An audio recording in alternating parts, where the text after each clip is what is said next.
નમસ્કાર દર્શક મિત્રો, દેશ અને દુનિયાના સુપરફાસ્ટ સમાચારમાં આપનું સ્વાગત છે। આજના તાજા અને સૌથી મોટા સમાચાર જાણીએ પહેલા ચેનલને સબસ્ક્રાઇબ કરી નાખજો।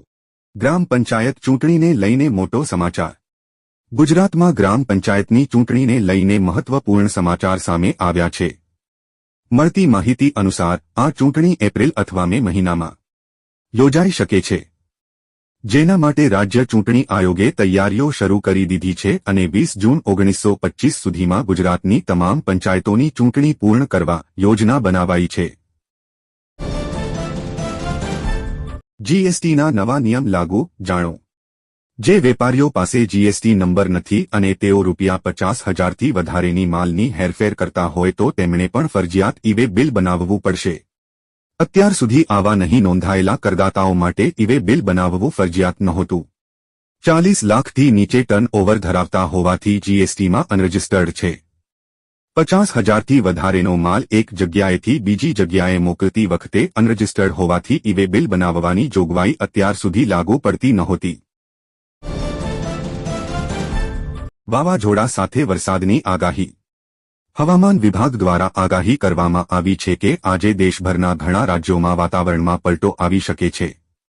સમુદ્ર સપાટીથી 3.1 કિલોમીટર ઉપર નીચલાથી ઉપલા ઉષ્ણકટિબંધીય સ્તરમાં એક વેસ્ટર્ન ડિસ્ટર્બન્સ સક્રિય છે, જેના કારણે ઉત્તર ભારતના પર્વતીય વિસ્તારોમાં હિમવર્ષા અને મેદાની વિસ્તારોમાં વરસાદ પડી શકે છે।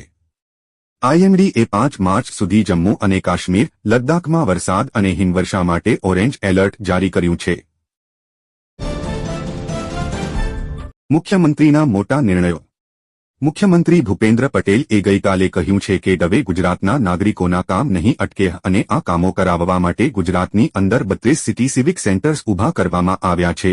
ખાસ કરીને ગુજરાતની અંદર નગરની અંદર જે વસતા લોકો છે એમને નગરપાલિકાના કામો કરાવવા પડતા હોય છે અને આ નગરપાલિકાના કામો કરાવવા માટે વન સ્ટોપ શોપ એટલે કે સિટી સિવિક સેન્ટરો ઊભા કરવામાં આવ્યા છે, જેમના થતી નાગરિકો છે જેમને મોટો ફાયદો થશે અને ઓનલાઈન દરેક કામો તમે સિટી સિવિક સેન્ટર્સની અંદર કરાવી શકશો। ભૂગર્ભ જળ ઊંચા લાવવા ગુજરાત સરકારે મોટો નિર્ણય લીધો છે, તો આ માટે ગુજરાતની અંદર બંધ અને બિન ઉપયોગી ડાલતની અદર પડેલ જે ખાનગી ટ્યુબવેલો હતી તેમને વરસાદી પાણીથી રિચાર્જ કરવા માટે ગુજરાત સરકારે ₹150 કરોડની જોગવાઈ કરી છે, જેના થકી 10,000 ખાનગી ટ્યુબવેલ છે જેમને વરસાદી પાણીથી રિચાર્જ કરવામાં આવશે અને આ માટે ભૂગર્ભ જળ રિચાર્જ યોજનાને મંજૂરી આપવામાં આવી છે।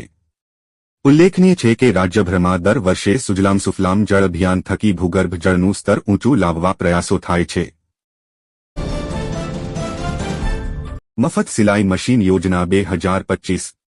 ભારત સરકારે એટલે કે મોદી સરકારે વર્ષ 2025 માટે મફત સિલાઈ મશીન યોજનાની જાહેરાત કરી છે, જેમાં મહિલાઓને ₹15,000ની આર્થિક સહાય આપવામાં આવે છે, જેમની અંદર 18થી લઈને 35 વર્ષની વચ્ચેની જે મહિલાઓ હોય તે આ યોજનાનો લાભ લઈ શકે છે અને આ યોજના અંતર્ગત ગુજરાતની અંદર 50,000 મહિલાઓને લાભ આપવામાં આવશે।